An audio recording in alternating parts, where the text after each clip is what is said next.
Ce matin, la visite du chef de l'État dans des zones inondées de la banlieue dakaroise. On va commencer avec la une du quotidien de service public Le Soleil ce vendredi 18 septembre 2020. Vous l'apercevez, cette photo du chef de l'État. Les mesures fortes de Macky Sall pour Keur Massar, relayées aux pages 4 et 5 du quotidien de service public. À la une du Soleil également, le ministre de l'Agriculture sur la campagne agricole. Moussa Baldé se confie et dit ceci: ce que j'ai vu est inédit, impressionnant. Nous poursuivons la revue des titres avec la une du quotidien Critique. Critique qui revient sur le même sujet, cette visite du chef de l'État à Keur Massar. Érection donc de Keur Massar en département, enveloppe d'urgence de 13 milliards de francs CFA. Keur Massar émerge des eaux avec toutes ces mesures. Au grand mot, les grands remèdes, commentaire donc de nos confrères de Critique ce matin. À la place d'une solution conjoncturelle, le chef de l'État a annoncé l'érection de Keur Massar en département après avoir constaté de visu l'ampleur des inondations dans les bas-fonds de la zone. Nous passons à la une du quotidien Le Quotidien, mais nous restons à Keur Massar avec le plan de pompage du chef de l'État Macky Sall. 30 milliards pour sortir les populations des eaux. Il veut ériger la commune en département. Les enjeux politiques de cette décision analysés à la page 3 du quotidien, Le Quotidien de ce matin. On passe à la une de Vox Populi, toujours sur le déplacement du chef de l'État chez les inondés à Keur Massar. Les inondés de Keur Massar, donc Macky Sall qui répond ainsi à ses détracteurs. À la une de Vox Populi, ses propos sont repris. Le président ne peut pas arrêter le ciel. Il rajoute: il faut que nous cessions de donner des lotissements dans des zones de cuvette. Nous avons beaucoup fait, mais ce n'est pas suffisant. L'urgence est évidemment de sortir les eaux des maisons et des quartiers. Macky Sall qui va donc transformer la commune de Keur Massar en département. L'info revient à la une de l'info. Macky Sall à Keur Massar, le président ne peut pas arrêter le ciel. Et cette enveloppe de 30 milliards de francs CFA pour l'assainissement, nos confrères de l'info en parlent également à la page 5 notamment.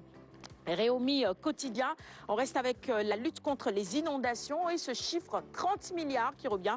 Ce sont les ressources additionnelles qui vont être allouées pour lutter contre les inondations. Les ministres, directeurs généraux, fonctionnaires auditionnés. Keur Massar va être érigé en département. Voilà donc ce que relaie Réumi à sa une ce vendredi matin. Quotidien, justement, on est toujours à Keur Massar érigé en département. La stratégie politique de Macky Sall. Nos confrères en parlent également à la page 3, notamment l'exclusif. Visite en banlieue, ni huée, ni brassard rouge. Lumu landam de feuilles Diar. Je suis arrivée, messieurs. C'est à la une de l'exclusif ce matin. Alors, je traduis un tout petit peu. C'est juste pour dire, quelles que soient les difficultés, il faut continuer à avancer avec en prime. Vous allez le voir dans un petit moment, la photo du chef de l'État Macky Sall. Les difficultés sont nombreuses, mais je continue à avancer. Bien accueilli, le chef de l'État a pris des mesures salvatrices. Alors, les prochains quotidiens abordent d'autres sujets. On s'arrête donc tout de suite justement sur cette visite du chef de l'État à Keur Massar qui va devenir un département à Lune. Une mesure, je crois bien, qui se comprend au regard de la forte démographie quand même de Keur Massar.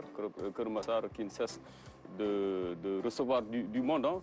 Parce qu'on peut dire maintenant tous les chemins mènent à Keur Massar. Pour s'en rendre compte, il faut y aller au grand rond-point de Keur Massar à l'heure de la descente, avec ce flot incessant de passagers qui regagnent quand même leur domicile, pour la plupart localisés à Keur Massar et environ, parce que moi, je suis de Tivaouane Peulh, donc j'ai l'habitude de passer souvent par Keur Massar. Et je comprends donc le président de la République, parce que quand vous avez quand même, pour faire face à cette forte démographie, avec tout ce qu'elle entraîne comme demande légitime de la part des populations, il est bon souvent d'ériger, de changer le statut des communes. Maintenant, si Keur Massar passe en département, il y aura beaucoup de services de l'État qui vont venir à Keur Massar. Il y aura beaucoup plus de politique, toujours dans le cadre un peu d'améliorer le quotidien des populations. Ça se comprend. Hamidou.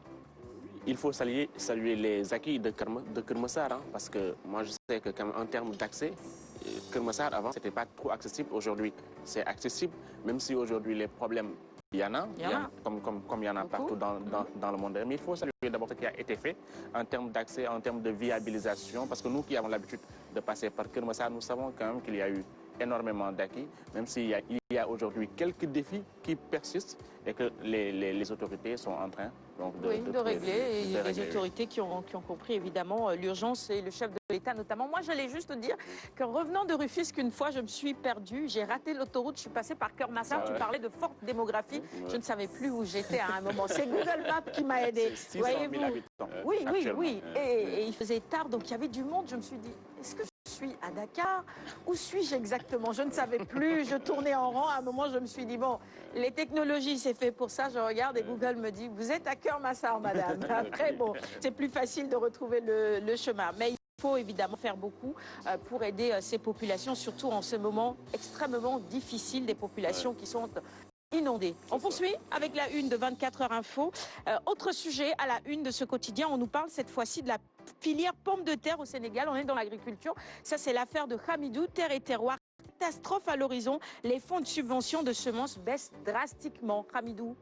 Oui, j'avais évoqué ici le problème des semences de pommes de terre parce que chaque année, nous les importons de la France, de l'Hollande, de la Belgique. Mais cette année, avec le coronavirus, les pays européens avaient alerté dès le début pour que les Sénégalais importent très tôt. Le Sénégal subventionne chaque année presque 3 milliards. On est passé presque de 400 millions à 3 milliards de subventions.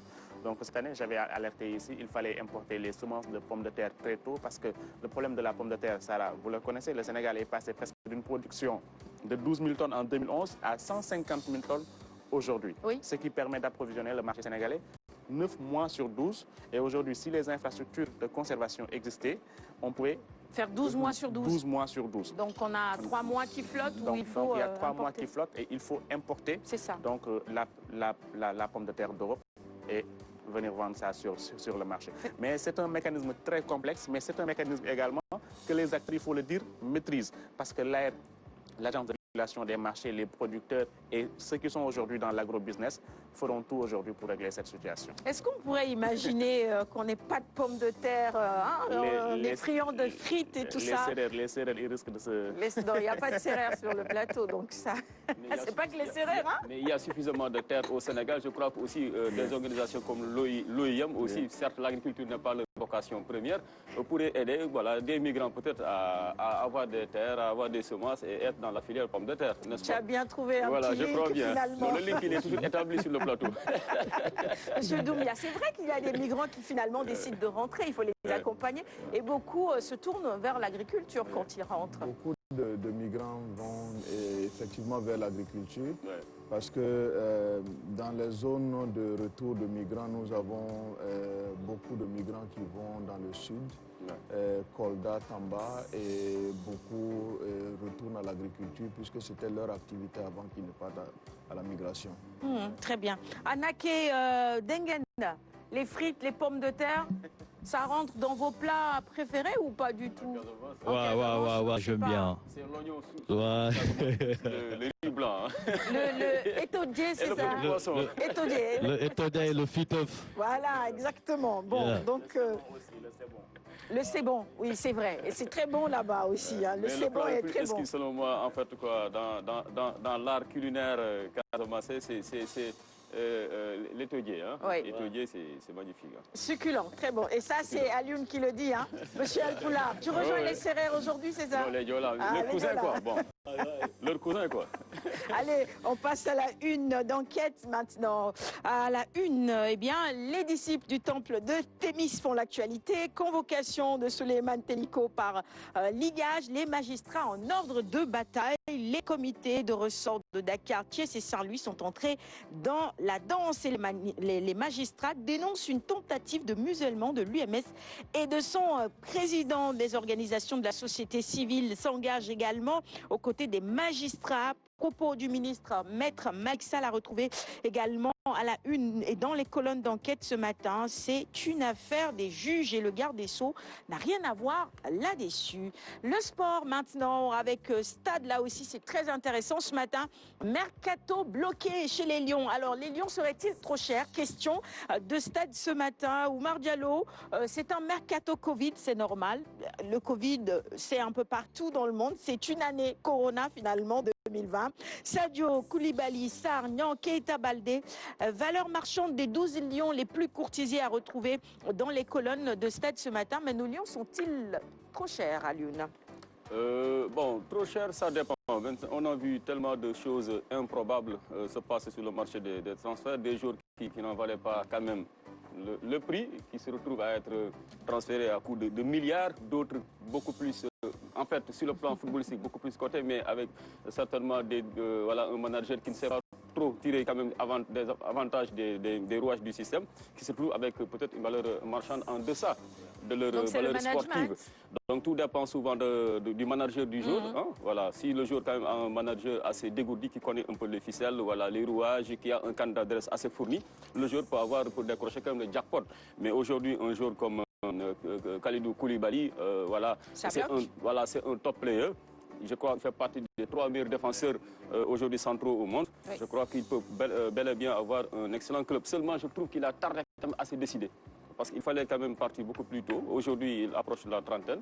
Et quand on a un certain âge dans le milieu du football, voilà, ça rend quand même un transfert assez compliqué. Quoi, parce que les joueurs, les équipes hésitent avant de sortir le chéquier. Quoi. Oui, parce qu'actuellement, Naples réclame 52 milliards. Pour Koulibaly, à un moment donné, il a été trop gourmand, son président de Laurentis. L'année dernière, beaucoup de clubs voulaient l'avoir, mais il avait quand même fixé une clause libératoire assez corsée. La clause libératoire qui a bloqué Lionel Messi. Voilà. À un moment donné, également, le joueur doit se décider, parce que c'est sa carrière également. Il faut se décider assez tôt. Il faut savoir prendre les bons choix. Donc, au moment opportun surtout. Alors, la une de Record est également consacrée au mercato ce matin. City s'agace et s'éloigne. Le PSG fait une offre pour Koulibaly, plus de 38 milliards de francs CFA proposés, mais Naples, je l'ai rappelé tout à l'heure, réclame toujours 52 milliards pour le joueur. La première journée en retard, c'est en France également, hein, les Verts Saint-Etienne donc, qui refroidissent